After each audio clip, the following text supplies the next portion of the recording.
last minute attendees jump on, and then we'll get started.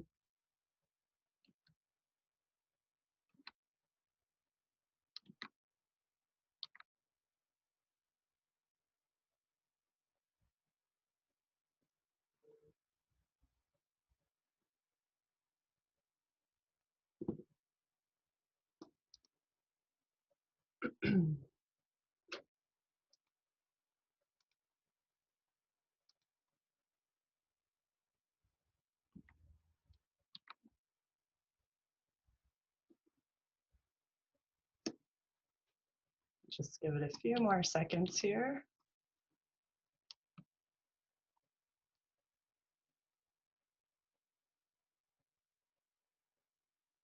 All right, well, good morning, everyone. Thank you so much for attending. My name is Beth Rossner. I'm the interim CEO here at Berkeley Chamber of Commerce, working from home.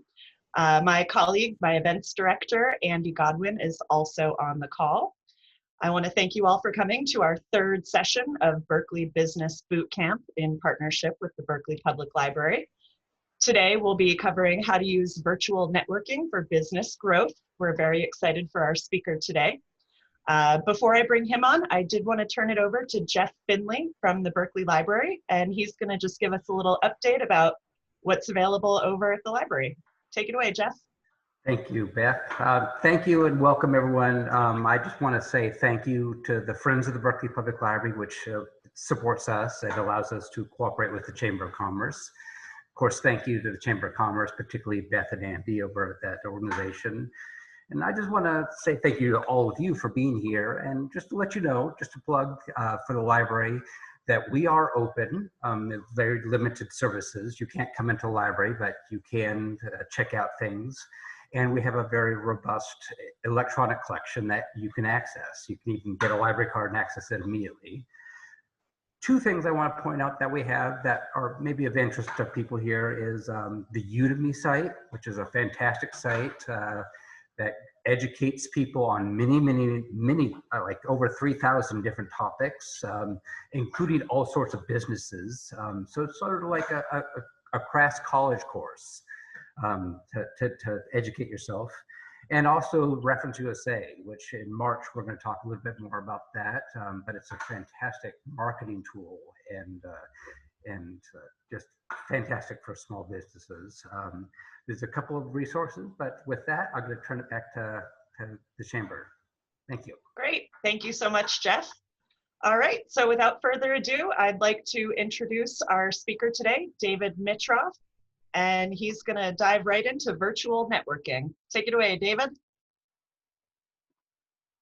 Thanks for having me. So today I'm going to talk about how to use virtual networking to drive business growth. I'm very excited. Am I awake yet? I think so. And so right now it's 10 something and I'll go till 11 whatever-ish. And so if people put in the chat what kind of business they have or not, but what kind of business they have or questions as I go, then I can kind of weave that in. And if people have questions at the end, I can answer those too. But if you put stuff in, I can comment on it. My approach, for those of you who have not seen me, my approach is to be very just throw a whole bunch of stuff at you. And the idea is if you do one thing, it'll change your life because most people do nothing. So in this talk, let's see, I'm going to cover having a strong online presence, email marketing, remote events, how to become a real influencer without wearing a bikini, creating content and outsourcing, because people, by the time I get to that part of the presentation, people are like, I can't do any of this. I don't know. I'm overwhelmed. So I said, well, you can outsource it. And then just elements of being engaged, how to stay engaged with people. This presentation is being recorded, so you can get a copy of that. But then also, if you want a copy of my PowerPoint, I can send that to you. My email is on the bottom of every slide. If you want to schedule a free call with me to talk about the weather or your business or your mother, that's fine too. And I'll talk to you and give you free advice and not try to sell you. So it looks like technical consulting services, executive coaching, editor for all writers. Okay, I wouldn't say for all writers, but an editor for, okay. Pre-marital counseling, kind of important. Weddings, memorials, EFT coaching, EFT. I don't know what EFT, there's so many acronyms. And then performance psychologist, working with a wide swath of people. All right, good. Cooking classes, events. I like, okay. What is this? Design handmade metal jewelry. That's really nice. For real, that's nice. The recording will be available. All right. Chef and owner of Smoke Berkeley Barbecue. I like that place a lot, actually. Let's see. And I love smoke in general. Not cannabis. I mean, I'm just talking about barbecue. Okay, so then I am an artist. I mean, it's Berkeley. I'm an artist and sell my work mostly online through Instagram, blah, blah. Graphic design. Okay, logos, got it. Web developer, public relations. I know. Eventually I'll get to my talk. I'm just trying to. Violin teacher. Nice. Fitness club trainer, acupuncturist. Please give website for library learning resources. Okay. Emotional freedom techniques. EFT, no one's gonna guess that. Yeah, emotional freedom techniques. We all need that. I mean, I do not have emotional freedom. Cool sense of humor. Also produce networking events. Mary does. Okay, yeah. All right. So higher education coach and advocate. That's important. Okay, so I think we covered all that. So with all that being said, I don't even think I have a slide on me. Oh, there's a slide that says nothing about me. All right. So I'll do my slide real fast that it literally says nothing on it. I have other slides and other decks that actually say like why I'm famous. But if you don't know me, I'm kind of surprised. But so I do business consulting. I have my own consulting firm, Piedmont Avenue Consulting. But I have a doctorate in clinical psychology. I worked, I did a lot of education. I studied psychology, law, business, and culinary too. So why not? And so I worked in crazy places like the federal prisons, the federal jails, doing all kinds of stuff. But and then I did sales, everything like that. And I ended up, I don't know what happened, but all I know is that UC Berkeley asked me to teach for them. Google asked me to be a mentor for them. I've been interviewed and published in a lot of different magazines.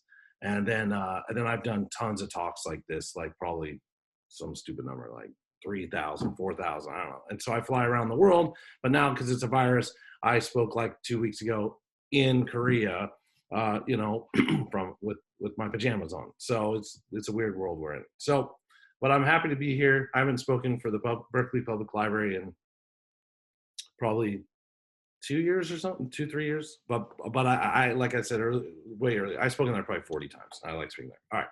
So, but if you have any questions or anything, let me know. Now, this is a slide right here. This year, I think I've done probably 80, 90 virtual talks.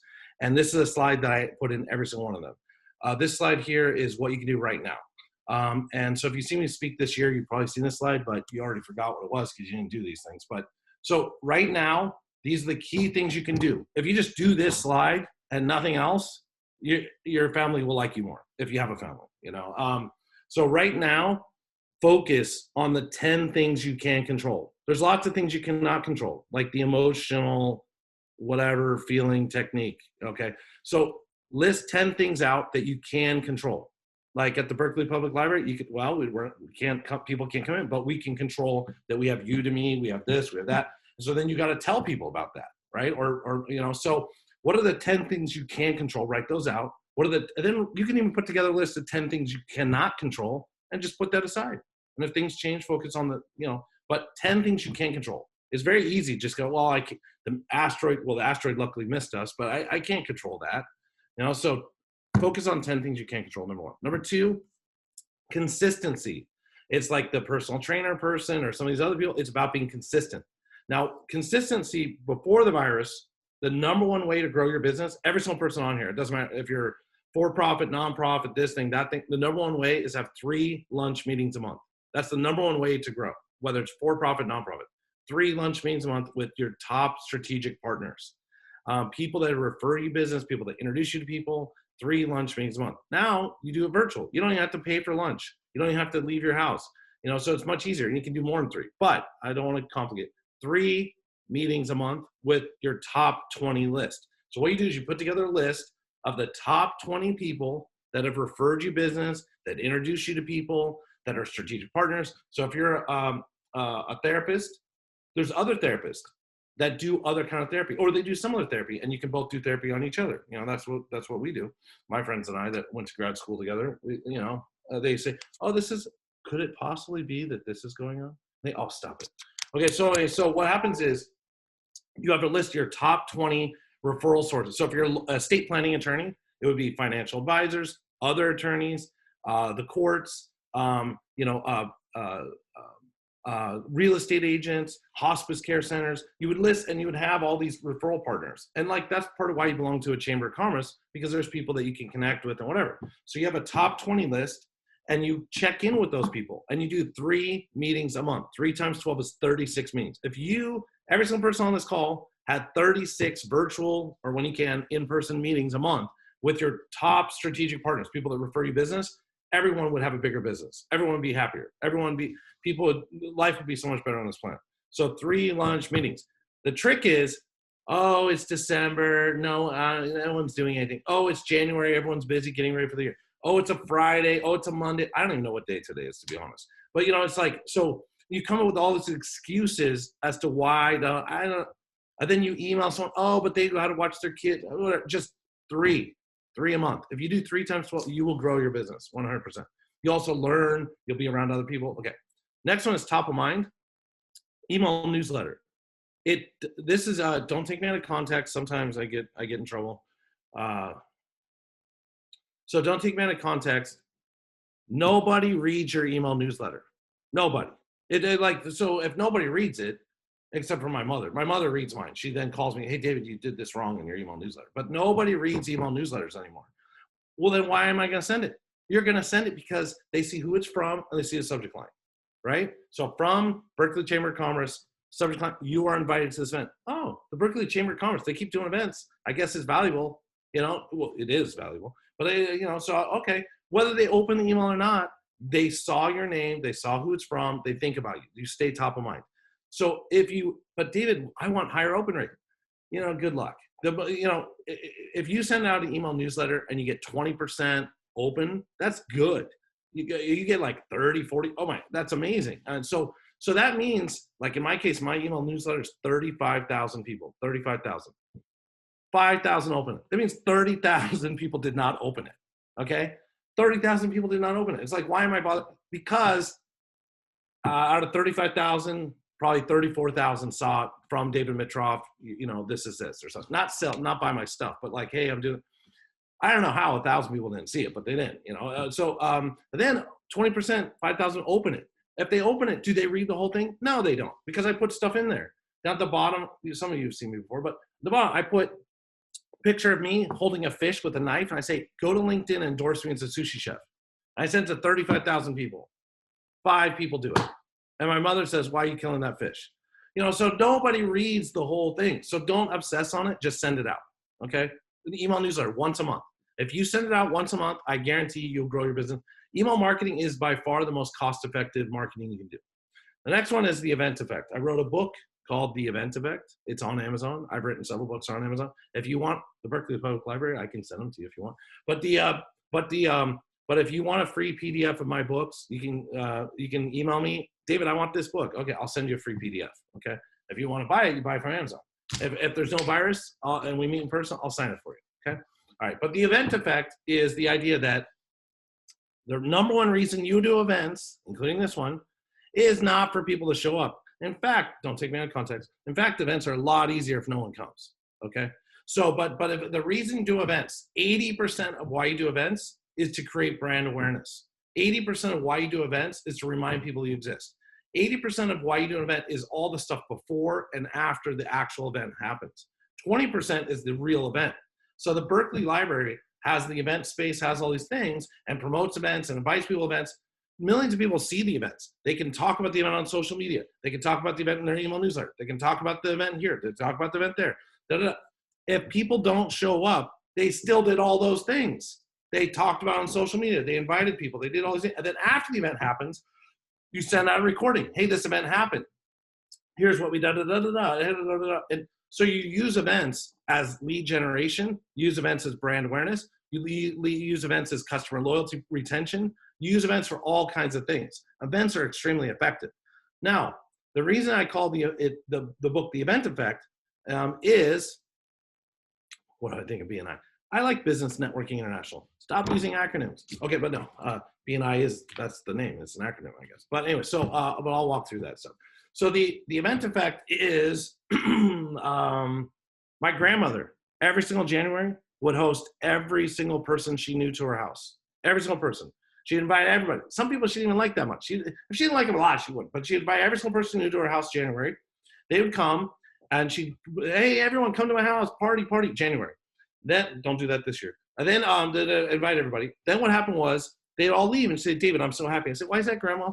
She said, because now, since it's a party in January, I invite everybody I know. Some people didn't even come. It doesn't matter.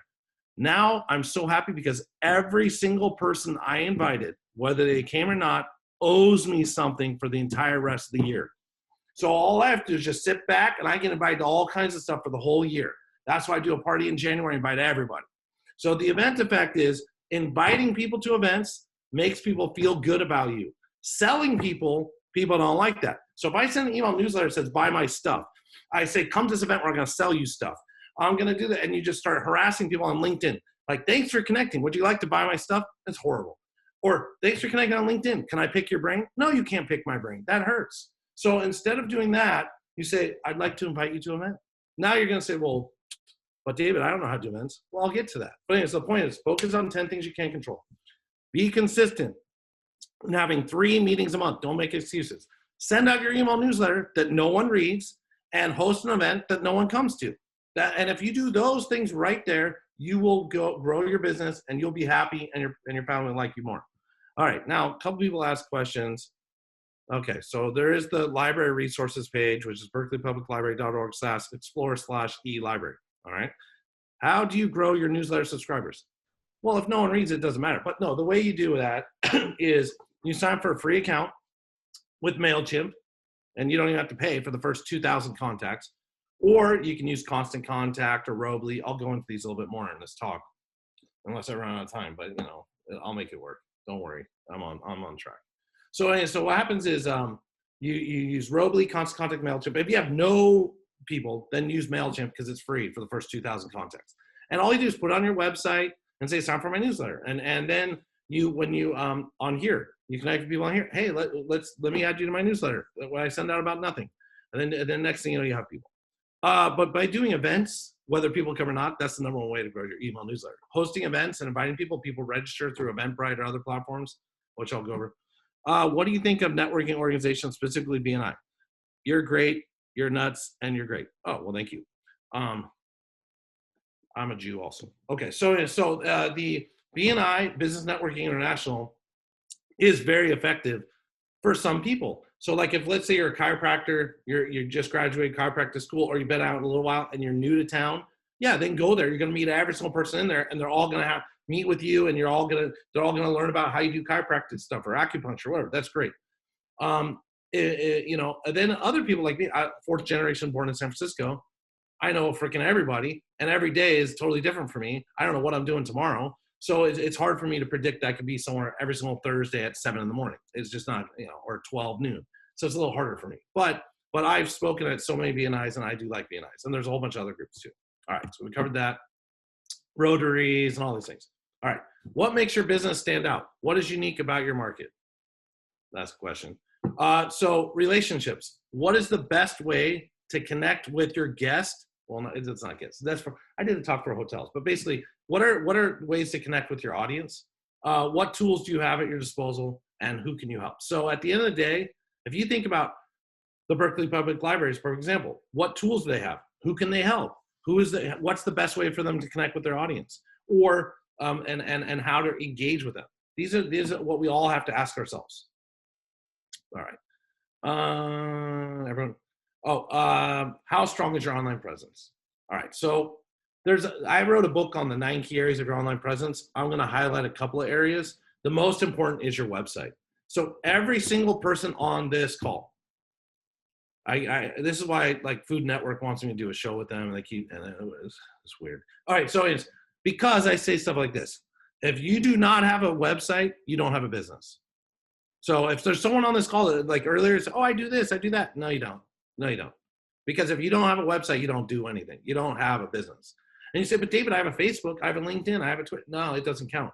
Why? Because every single person you meet, they say, I do this. Oh, what's your website? Oh, I don't have one. Well, I'm working on it. No, that's bull crap. You do not have a business if you don't have a website. So you need to have a website as soon as possible, like today. So there's, and the reason you want a website is several reasons. Number one is you want to control your brand. You want to control your messaging. You want to have a hub where everyone can come and you tell your story. So now if you do have a website, you need to have a paragraph that says exactly who you are and what you do. Believe it or not, most people don't have that. If you're based in Berkeley and I look at your homepage of your website and it doesn't say Berkeley anywhere except for in the address in the footer, or it doesn't even say Berkeley at all, then your website is not okay. Your website needs to say, we are a Berkeley-based graphic design firm, or Berkeley-based whatever, or we serve the entire San Francisco Bay Area, we're Berkeley-based, whatever, something like that. Who does, and then typically three things. Who does 1, 2, 3, brand awareness, customer loyalty, lead generation. That's what we do. But, or the Berkeley Public Library is based in Berkeley, and it serves the larger Bay Area community by providing books, events, learning, whatever, stuff like that. And there's got to be a way for people to connect. If you want business, people need to be able to call you. You need to have your phone number on your website. I can't tell you how many people just have a contact form. Say, fill out the contact form. How many contact forms have you filled out in your life where no one ever got back to you? It happens all the time. So you need to say, call us. And then the contact form above it says, fill out this contact form. Maybe we'll get back to you in, I don't know, sometime. Right there, say, call us now at, and put your phone number, or fill out the form. And if you put your phone number, call us now at, or fill out the form, people actually start calling. And you're like, but David, I don't want phone calls. Well, I guess you don't want business. So, so if you want business, people need to be able to call you. That's the way it works. So everyone needs a website. Now you're going to say, but David, I don't know how to make a website. So I don't have that on slide. So Wix.com, Wix.com, Squarespace. So you have Wix, Wix.com, Squarespace, and WordPress. All three platforms have free versions, Wix, Squarespace, WordPress. They all have free versions. What else do they have? They're very easy, you can drag and drop. And the other thing is you can make a one-page website. It's just like the email newsletter or hosting events. If you overthink it, it never happens. So you got to just make a one-page website where it says, this is who we are, this is what we do. All right. Why is naming the place? Okay, I don't know. Okay. All right. So search engine optimization is what I kind of just talked about, which is the idea that if you have right keywords and key phrases, people are going to find you. All right. So online directories, again, get your free Google listing. If you get your free Google listing, then people will be able to find you. Okay. All right. I don't care about that. Okay. Now we move to LinkedIn. Now that you have a website, then you have a free Google listing, people now believe that you're a real business. Okay. Those are both free. Wix, Squarespace, WordPress. Now at this point, we can move into online networking, right? Because you have a business, you have a website, and people believe you. And if they go to LinkedIn and they see you, and then they want to go from LinkedIn to your website, you have one. All right, now on LinkedIn, we all know it's very powerful, so I'll skip that. On LinkedIn, there's some key things that you want to do. Number one, yes, we know you're an intern at the Berkeley Public Library. So you can put that there if you want, but that's your job title, intern at Berkeley Public Library. What you want is you want something that is exciting and interesting in the top section, the title area. So something like business growth strategist. I have no idea what the hell that means, but business growth strategist sounds better than saying business consultant or life coach or whatever, or therapist or something. So just put something there. Now, don't put you're an airplane pilot or a lawyer or a dentist, because you're not, okay? But put something there that's interesting. So I was giving a talk in Pleasant Hill several years ago, and these two old guys from SCORE, actually, they came up afterwards and said, "You're really funny." I said, "Oh, thanks." And they said, "You should be a stand-up comic." I said, "Oh, no, really. We're old. We've been around a long time. You should be a stand-up comic." And I was like, all right, fine. So I researched stand-up. Well, you don't need a certification to be a stand-up comic, and I am kind of funny. And I do a lot of what I go off the audience, do this. All right, fine. So I just slapped stand-up comic I had, keynotes, whatever, business consultant, blah, blah, comma, stand-up comic. I just threw it on my LinkedIn. And then I got a call. They said, oh, can you come do a comedy show? I'm like, oh, fine, sure. And it's just, so whatever, it's a long story. Anyways, next thing you know, that became my TED Talk. So I did a TED Talk on that. It's 13 minutes long, and it's quite entertaining. Most TED Talks are great, don't get me wrong, but they're kind of boring because they're very monotone. They kind of try to cage you in. They say, you got to speak like this and say it like this. And I was like, that's not happening. So because I don't know what I'm about to say next. And they're like, no, you got to memorize it. It's got to be boring. I'm like, that's not going to happen. So I encourage you to Google and find my TED Talk and watch. It's 13 minutes.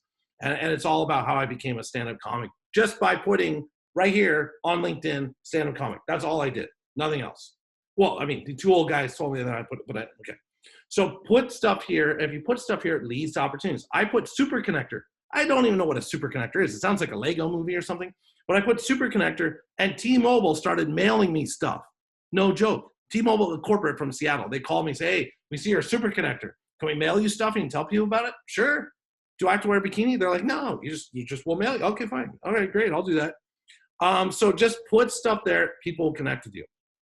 All right. Next is the URL, which I can't see it on here, but the very top, it says linkedin.com/in/?123 equals blah, blah.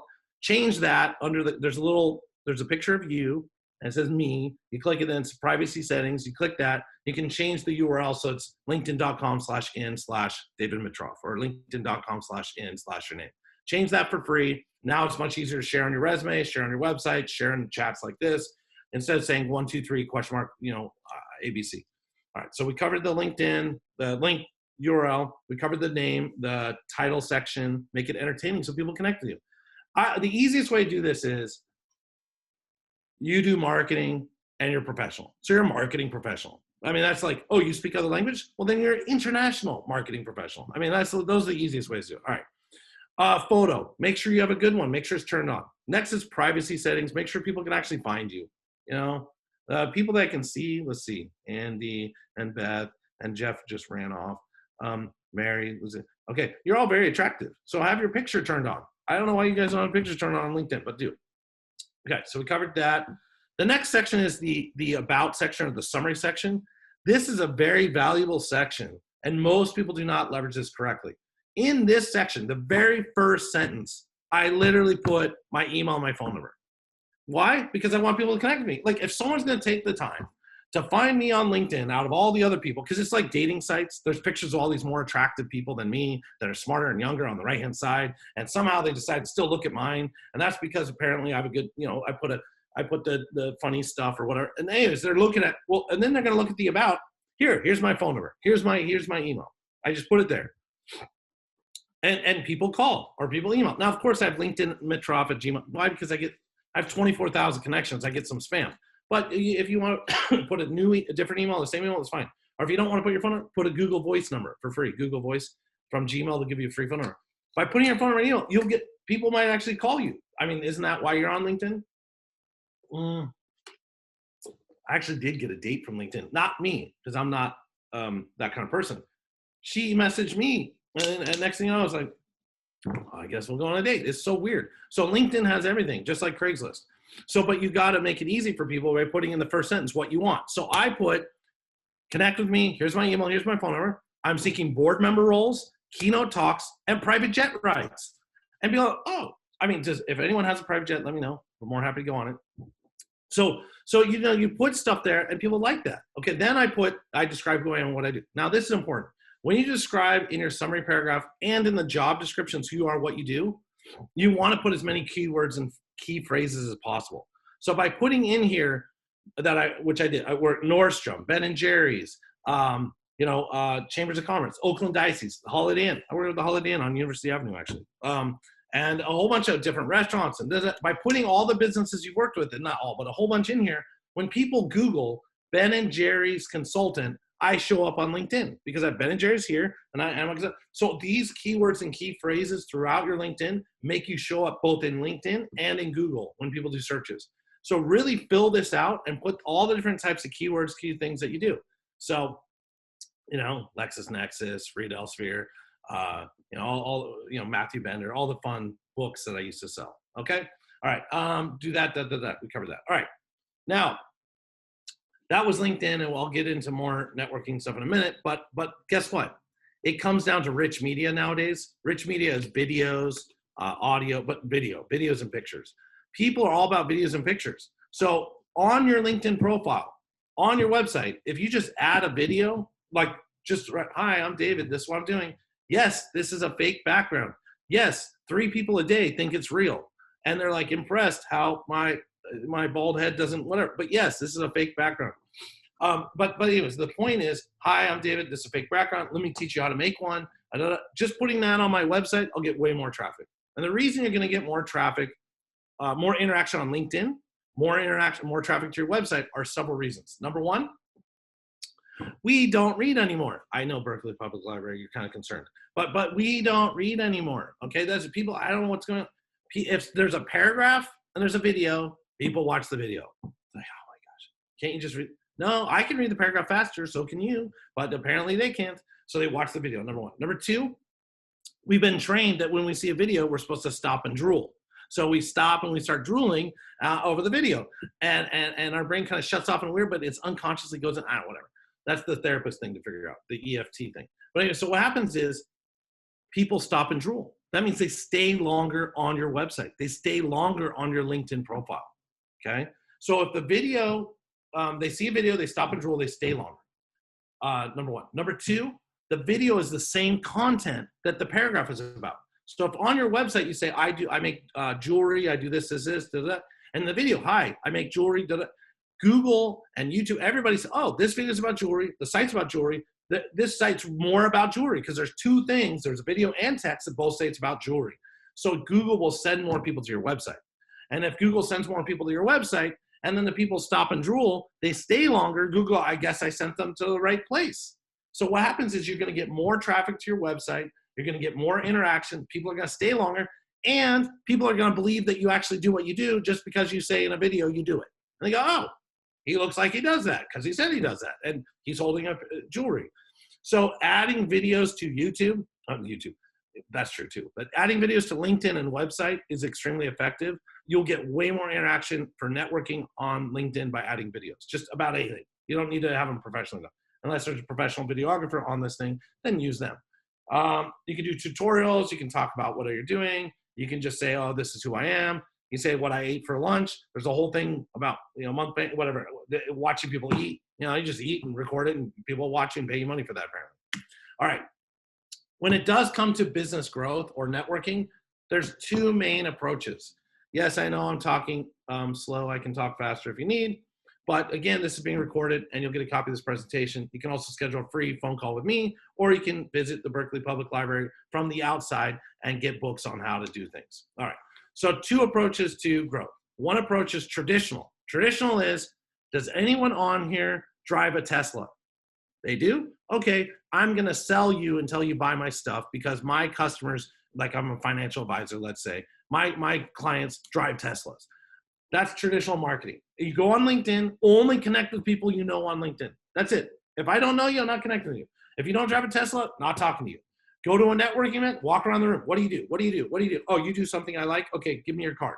That's traditional networking, traditional selling, traditional marketing. Engagement marketing is the different. Engagement marketing is casting a much wider net and connect with everybody. You don't live in Berkeley? That's okay. Oh, you live in San Francisco? That's okay. You can still come to our events. You can still join the Berkeley Chamber of Commerce. Why wouldn't you? Berkeley is one of the best cities in the world. It's very famous for lots of reasons. It's an honor to be part of the Berkeley Public Library. Okay? So, our Berkeley Chamber of Commerce, or Berkeley Economic Development Center. So anyway, so engagement marketing is casting a wider net and saying, you know what? Every single person on this call knows somebody that drives a Tesla. Every single person does. If you don't drive a Tesla, you know someone that does. So therefore, by connecting with more people, you're casting wider net, you're creating bigger opportunities. And my approach, especially with social media and other things, and LinkedIn, is connect with as many people as possible, unless they look like they're gonna sell me stuff or they're spam. But in general, I connect with as many people as possible, grow my email list by connecting with as many people as possible, invite as many people as possible to my events that I host, because I host tons of events too. And when there's no virus. This year I did, me personally, I think I did 10 one week, but I think I did probably, I don't even know, like 60 events this year that were virtual, that were mine. But normally I do over 50 a year in person. So last year, the last 10 years, over 50 years. So last year we did Professional Connector, professionalconnector.com. Those are my events. And you can, when there's no virus, if you see that, hey, there's a Professional Connector event, and it's at the W Hotel, where there's probably homeless people. I did 3 years straight happy hours. 60 to 80 people come every month to W, San Francisco. If you see one, say, oh, David, you said, remember 3 years ago, before whenever my next real event is, even if I'm charging, you said, remember, you told me I could go for free one. Okay, fine, I'll send you a code. You can go for free. So, but the W Hotel, every single month for 3 years, 60 to 80 people come, we network.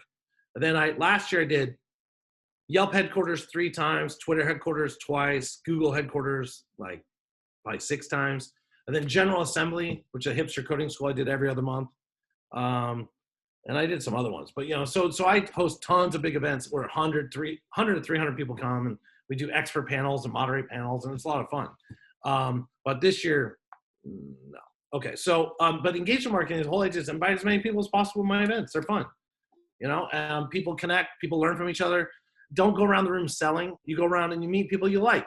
If you meet people you like, and then when you meet people you like, you tell them, hey, I tend to work with a lot of lawyers. I tend to work with a lot of people that drive Teslas. I tend to whatever. They'll start introducing you to people. You don't have to ask for referrals. Referrals are very stressful. This is actually a big deal. So like B&I, we talk about too. Stop asking for referrals. Don't ask for referrals anymore. Do this. Is there any, I work with, this year, I worked with a lot of lawyers. Do you know any lawyers that you could introduce me to so I could just talk to them and see if, learn more about what they do? Introduction, introduce. If you say to your friend or your mother or anybody and say, can you give me a referral? They're gonna say, I don't think so. So introduction, I know it's crazy, and it doesn't matter what language you speak, it works.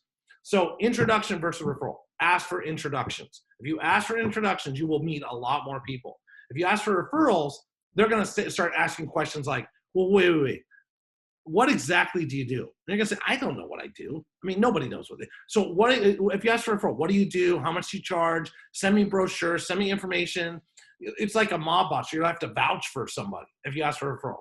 And just stop that. Ask for introductions. And then they'll do this. I do this too. I just met Sally. She's very nice. She says she works with a lot of lawyers. You're a lawyer. I thought you would benefit by meeting. Here, intro, done, send. It's like I literally say, I don't know who she is, but it seems like someone you might want to talk to. Here, an intro. So introduction, ask for that. If you ask for referrals, people, get concerned.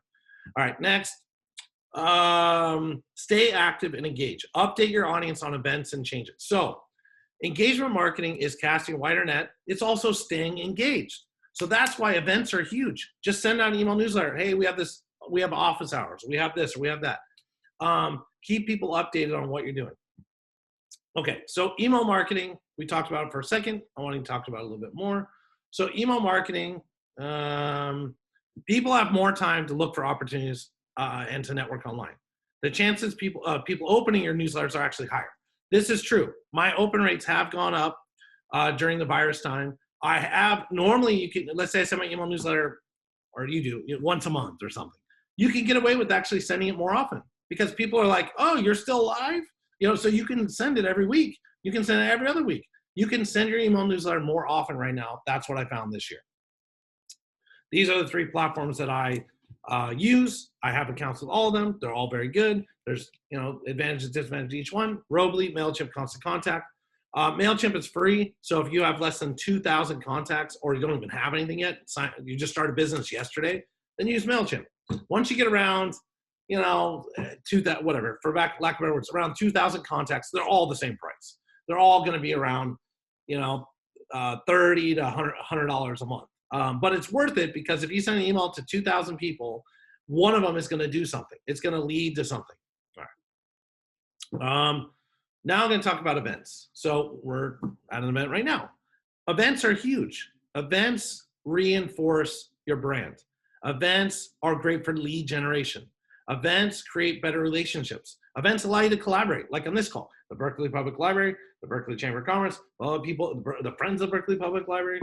Are there any not friends of Berkeley Public Library in here? But but there's a way to connect. Then it lets your audience know what's going on. By the way, one of my better, well, it's all relative. One of my good talks over the last couple of years, there's a few that stand out, not this one, but there's a few that stand out.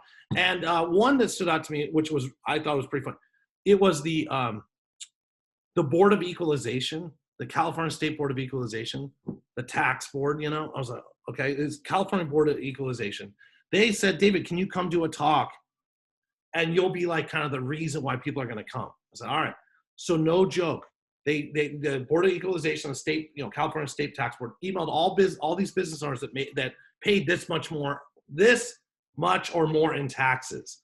These are like big business, and they invite all these people, and I think like 200 of them showed up, and it was like 9 a.m, and they talked about taxes and tax rules and how business can, and they talk, no joke, and I think it was like around 3 or 4 when they said, oh yeah, you're gonna talk at 3 or 4. These people were dead.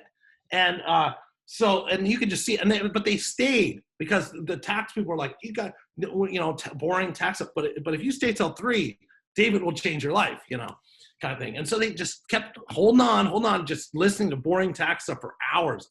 They probably fed them prison food. I don't know, but it's just like, it was, so around 3 o'clock, I come up and I can just look, and then I got a text from them saying, the audience is like, they're dead, and I'm like, you got to do something, right? So I came up and I said, and it was like, oh, and what's her name? She's like probably gonna work in the White House soon. Which one? Ma or whatever. I think she works for Gavin Newsom now, but she's probably the controller of state of California. Whatever. She was like in charge of the thing at that time. I can't remember her last name, but politicians. But she was there. They're all there. I was like, and my boss told me, be careful too. I said, oh, all right. So because it was a government thing. So I went up and I said, they say it's the State Board of Equalization, but I really don't see how it's equal. And then that worked. And then I did my talk and everyone was happy. But the point, I don't know why, I just remembered that. So letting your audience know what's going on. That's what it made it. ADD, okay? It's not EFT. Okay, so, but use social media to publicize and make it easy for your people. All right. Now, at this point, people are going to say, but David, I don't know how to do events. I don't want to do an event. And events are overwhelming. That's where I can send you a PDF of my book on how to do events. And that's where I can scare you a little bit more about all the parts that you have to do for an event. And then after this, I'm going to tell you, well, actually don't do any of that. And this is how to cheat. Okay. It's not cheating, but you can do an event where no one shows up, much easier. So if you're going to do an event like this one that we're on, or do an event at with the Board of Equalization, which is not equal, who's going to be there? Well, business owners. What's the theme? When are you going to do it? What does success look like? Again, if you think success means that 100 people need to show up, that's the wrong way to look at it. Is there a budget? Are you going to charge? Are you going to have sponsors, partnerships? So that's how you put together events. Okay, this kind of stuff. And I teach a class at University of California, Berkeley on how to do events. I also do millions of events and wrote a book on it. But and then ideally the attendees should leave with new connections and knowledge. So here, connect with me on LinkedIn, connect with other people on here on LinkedIn, and hopefully you're getting some knowledge. I don't know, it's debatable. Okay, so then here's some things. Oh, make it fun, go on Eventbrite, make pretty things. I'll show you how to make pretty things in a minute, unless I'm running out of time. Okay, so then event promotion. Get the word out, put it on your calendar, put it on if you have Meetup or Eventbrite, put it in social media. Just promote the event all over the place. All right. Then after the event, after the event is just as important as before the event. So, what is this? Yeah, post event. Send an email to every single person that registered. So there's people that registered for this event that did not show up. You send them an email, say thanks for being a part of the event. They were the part that didn't show up, but they were a part of the event. Okay. So you send an email to them saying thank you for registering. Here's a copy of the presentation. I have had, I don't know if this is good. I've had more people probably hire me that didn't show up to my events than did show up, okay? Because people register. I said, oh, thanks for registering. I sent them a copy of the presentation. They looked through the presentation. This is freaking good. Then they call me and they hire me. Now, maybe if they attended the presentation, they heard me say it, they go, oh, I don't know. But anyway, no, but I've had a lot of people hire me that never came to my events. They never see me speak because I send the thank you email. They see the thank you email. From the thank you email, they look at the presentation and they end up hiring. That is very common. So provide an incentive to participate. Okay, we got that. Send it out. Okay. Okay. So I did not cover that. Okay. So the thing before I go into this is every single person on this call can do an event next week. Today is, I don't know what it is. Today is a Thursday, I think. So next Thursday from 9 a.m. till 10 a.m., every single person on this call can do an event. It's called, or no, don't, that's too long. 9 a.m. to 9:30 a.m. Office hours. Every single person on here can do an office hours. What you do is say, I'm available next Thursday from 9 a.m. till 9:30 to answer questions about, and I can go back up and read what all of you do. I'm available for 30 minutes to answer questions about jewelry, answer questions about the library, answer questions about this, answer questions about that, answer questions about EFT, answer questions. I'm available for 30 minutes to answer questions. Put it on Eventbrite, B-R-I-T-E, Eventbrite for free. Put it on your LinkedIn. I'm hosting office hours to answer questions about this next Thursday from 9 a.m. to 9:30. Put it on, use Zoom to create a free Zoom thing. And guess what? Put it out there all over the place. No one's going to show up. They aren't. Well, unless they're your stalker or they're really interested in learning about whatever it is. And if they do show up and they're really interested, well, then that might be a potential customer for you. Okay? So and you just put it out there. Now, the difference is I go on LinkedIn and I message you on LinkedIn. Would you like to buy my stuff? Well, that's kind of rude.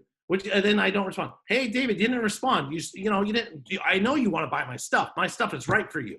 Why didn't you respond? Then I send, hey, David, it's like, why you? And then I mute the conversation on LinkedIn. Tell you, stop calling me, stop emailing me, stop bothering me. Versus next Thursday from 9 to 9:30 a.m., I'm going to be answering questions about whatever it is. You're invited. It's free. And then thanks. Okay. And then a couple of weeks later, hey, next Wednesday from this time to this time, I'm going to be answering questions about XYZ. Oh, wow. Thanks for inviting me. You just keep inviting them every once in a while to stuff. They eventually go, well, geez, this person keeps inviting me. I guess I should probably go. This person keeps asking me out on a date. Maybe eventually I guess I could try and say yes. I don't know. I mean, like, very persistent. So, so the idea is that if you ask and you're polite and you offer, you're not selling. Now, the difference is come to my workshop on how to buy my stuff. That's different. But it's like, and then you don't need to, there's workshop, but there's also office hours. Office hours, I'm not going to do a workshop. I'm not going to give out food or anything. I'm just going to be available to answer questions. So, you work for the Economic Development Center. We're available to answer questions next Thursday from 9 a.m. to 10 a.m. about, and you put a specific topic about the grants. Now you say, oh, but David, we can't do that because it violates rules because we have to document all. Okay, fine, don't do that then. We're available to answer questions about how to get a Berkeley Public Library card. All right, how to get free access to Udemy. Okay. What about Lynda? Is Lynda any good? Do you have access to Lynda also? Isn't that another one of those platforms? Okay. So, but Udemy is very good. All right. So 12-month marketing calendar. So this thing here makes our life easier because at this point, people are like, David, that was a lot and I'm not going to do any of it. So I'm here to tell you it's actually not as hard as it looks because you can use a 12-month marketing calendar. And guess what? Right now is a good time to do one. You can map out the whole next year. So 12-month marketing calendar is very straightforward and very easy to do. And it doesn't matter if you're for-profit, nonprofit, you want a 12-month marketing calendar. So on the 12-month marketing calendar, what you do is you put the national holidays. So Festivus, Ramadan, Eid, Kwanzaa, Hanukkah, Christmas, Pagan Day, whatever. You put the different things on here. Number one. Number two, you put the local holidays, local events. Now, some of these things change, like the downtown Berkeley thing or the wine walk or whatever. But in general, you put because of virus, but in general, you put the national holidays, local events, you put stuff related to your location, and then your industry. So industry, let's pretend there's no virus. January, February, gyms are packed. Real estate, summer is real busy. Restaurants, October, November, December, massive season for restaurants. Usually January for restaurants, horrible. So this year will be again too, but you know, so there's trends in your industry. So basically you map out the trends and it starts telling you what to do. And here's the beauty of it. Once you've done this, it's just like any performance review at a job that you've had for many years. You just cut and paste the same performance thing answers from the year before. So because here's the deal. November is the month to be thankful. And your email newsletter in November is, this is the time of year I'm thankful. I'm thankful we're a connection. Even though I don't even know who the hell you are, I'm thankful we're a connection. That's November's email newsletter. Guess what December's email newsletter is? Happy holidays or unhappy holidays, whatever you want. Then guess what January's is? It's a new year, new you. Hey, it's a new, you know, we're excited. That's a new opportunity. Oh, I wish you New Year, whatever. Do you think that you could use those every single year, whether there's a virus or not? Yes. Do you think that's 3 newsletters out of 12 already done? Literally just take the same one you used last year and just click send, and it sends it to the people that have been added. So, and do you think anybody says, David, that's the same email newsletter you sent out last year? Of course not, because no one read it the year before either. Okay, so the whole idea is black cats crossing. So then the thing is, you send out your monthly email newsletter and you repeat. So if you're the Berkeley Public Library, I know you're going, okay, I got to come up with something really creative, and every single time I send out the email newsletter, it's got to be unique and different. Not really. You just go back to last October, last November, last December, last January, and copy. I mean, it's the same subject line. And then you see, oh, that subject line didn't work. Change it a little bit. So, and yes, you can put in the, here's our events calendar, here's what's going on, and update that, right? But in general, there's trends to your business. With or without a virus, there's trends, okay? And follow those trends, and it works. All right. Now, that's the email newsletter. What do you post on LinkedIn? What do you post on Facebook? How do you reach out to network with people? It's the same thing. Now, if you're like, but David, I have no idea. Get the Berkeley magazine, Diablo magazine, Oakland magazine, Alameda magazine. A lot of people own by the same. The San Francisco Business Times. You contact them, say, hi, I'd like to advertise. No, really? You want to advertise with, Oakland magazine? Yeah. Send me the media calendar, which they will. And they'll send you the 12-month calendar for the magazine. And guess what? You're like, they did it for you because it's Berkeley. They're going to tell you, oh, November's the food issue. October's the medical issue. June is the real estate issue. February's a romantic issue. They tell you, and they literally highlight, oh, you want to advertise in this because of this, and this is what you say. They just did your email newsletter for you. Okay. All right. Hacks to being invited to exclusive events. All right. So what I do is I sign up for newsletters. So what you do is sign up for people's newsletters. What the hell is going on here? All right, whatever. So you sign up for California Department of Public Health, CA Notify. I guess I'll agree. So turn it on. There you go. So now apparently, I guess now if I get exposed to the virus, I guess it's tracked. I was trying to check my time, but it's in every language. Okay, good. Okay, great. All right, so I guess that's now active because on your iPhone, you can go into your iPhone settings and you can turn on, like in the settings somewhere, you can turn on that you'll get, like if you get attacked by Corona, it'll tell everybody else that came within proximity to your phone. California did not have that, but apparently California now just activated it. So now we have that. So that's good. So now they're tracking everywhere I go. That's what I wanted. Not that they weren't before, but Okay, so they're like, do you have a public library card? Because the FBI needs to know about that, and we can track all the books you read. Okay, so newsletters. Number one is sign up for people's newsletters. Why? Because in a newsletter, they'll invite you to stuff.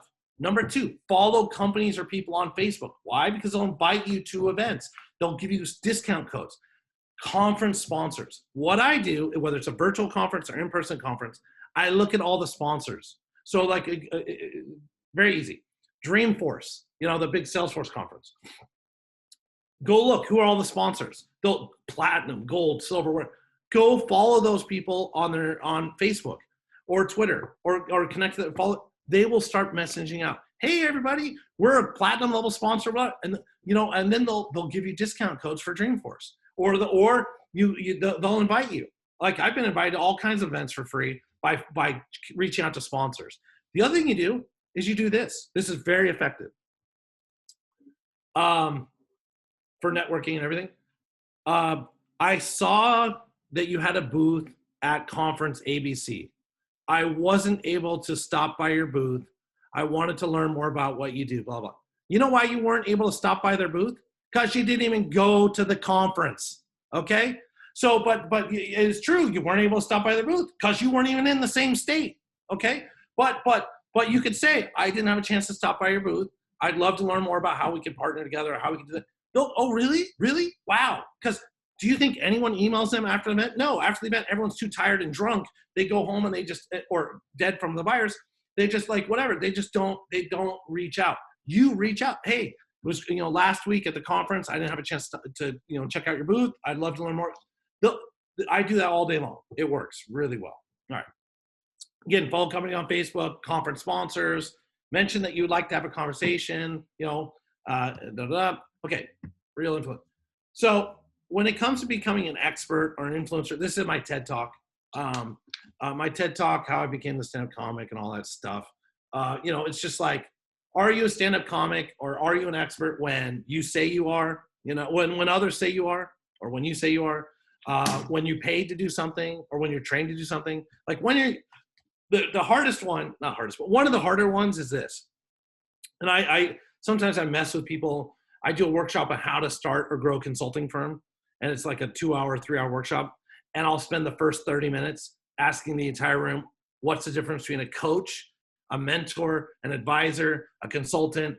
And they start arguing with each other. No, a coach is this. No, an advisor is this. No, a mentor is this. A consultant is this. And they argue for like 30. And then eventually they're like, David, tell us the answer. It's like, well, there is no answer. What? They want to kill me. So, but I have my definition. But at the end of the day, who's an expert? No sorries. We don't like sorry in this world. But anyway, so what you do is, are you an expert when you say you are? Or others say you are, when you're paid, when you're trained? So yes, to fly an airplane, you need to get a license and stuff like that. But to be a coach, to be a jewelry designer, to be, I don't know, do you need a certification? Do you need, oh yeah, I need this and that? No, you could just say you are. So there's a lot of head trash around this. And so I think when it comes to networking, or when it comes to working with people, you just have to start doing stuff. And as you do stuff, you become more and more of an expert. Okay. Here's another way to be seen as an expert, though, and to build your brand and to build your network, is to submit free and paid press releases. And this slide has some of the sites that are free, and there's some, I think most of these, 2 of these are paid, 2 of these are free. But yeah, check them out. And understand that if you're in a magazine or a newspaper, wow, David's in a magazine newspaper. You submit, or you did a press release about something. It's for free. Why not? It makes you look like an expert. All right. And the Berkeley Public Library can tell you more about these platforms too. All right. Content. Okay. Now at this point you're like, but David, I have no time to do any of this. I don't want to. Well then, I don't know how to do anything. Well then use Canva, which is free. Canva. Canva.com is free. You can make really cool designs. Here's all kinds of pretty stuff. I use it for flyers and brochures and Instagram posts and Facebook posts and LinkedIn posts. So canva.com, awesome. I've done the paid version, doesn't really do much more. Do the free version. And then you're like, but David, I don't really want to do it. Well, then use Fiverr or Upwork. Fiverr, Fiverr. You can outsource to do anything like this presentation. Or you can, and you pay someone $5, $10, $20, whatever it is, and they'll do stuff for you. Okay. You want to learn more about how to do a press release? Well, then schedule a free call with me. I'll walk you through how to do it, or I can send you a link to a presentation somewhere that I did on that. Okay, so you can use Canva to outsource graphic design, content, All right, and I think this is my last slide before the thank you slide. So conduct a presentation or host an office hours, or do some kind of discussion, host an expert panel, invite people to stuff. All right, so what can you do now? Create marketing materials, send an email newsletter to past clients, send an email newsletter to potential clients, do a virtual event for your current clients, do a virtual event for potential clients. There's lots of things. I tried to give you 100 different ideas in here. It's recorded, and I'll send a copy of the presentation. All right, so let's see. So a recap, we covered relationships somewhere in there, not about my mother or anything, but and then strong online presence, approaching growth, email marketing, remote events, being a real influencer, We're all experts, even though you don't know if you are. You are. Outsourcing, and then some elements. So I think here's a couple of books. It's 11 o'clock exactly, believe it or not. So here's you can schedule a free call at PiedmontAve.com/nothing. No, PiedmontAve.com. You go there. If you want a PDF of one of my books, I have other books. If you're a lawyer, I have one just for how to grow a law firm. That's newer. Came out this year. If you want one of my PDFs, let me know. This is me in front of Google SF because I do a lot there. And again, schedule a free consultation or ask me. And if you have a private jet, looking for free private jet rides. If it's a helicopter, okay, fine. And then if you have a group or association or some place that you want me to speak in front of, let me know because I love speaking, obviously, virtual or in person, more virtual nowadays. And yeah, there you go. I think I covered everything. Wow, David, thank you so much for a really engaging presentation. I just have to say that my mother also reads our newsletter, so yeah, it's glad we have the support of our mothers. Yeah, very important. So thank you again to everyone who attended. Thank you so much. We'll have a copy of this recording on our website later today. We'll send that off to you, and I invite you to join us for our 4th session. Next month, January 14th, Thursday, 10 a.m., we'll be covering HR for the small business. So very important topic. David, I look forward to hopefully working with you again. And everyone feel free to reach out to David if you want to take advantage of what he's offering us. So yes. Have a great rest of your week and month and year. And I'm excited about all the new opportunities that are ahead of us. Yes. Thank you. It was a great mind opener. Oh, you're very welcome. That's on the Food Network. They're calling me the truth teller. That's what they have this whole it's great. It's really like this whole those intros of those TV shows. That's what they have. It's crazy. Yeah. So I love it. Mm-hmm. Well, we'll look for you, and we can all be proud that we had a personal session with you today. Yes. All right. So thanks again, everyone. Thanks to the library, David, everyone, and we'll see you next month in January. Happy holidays, everybody. Okay. All right.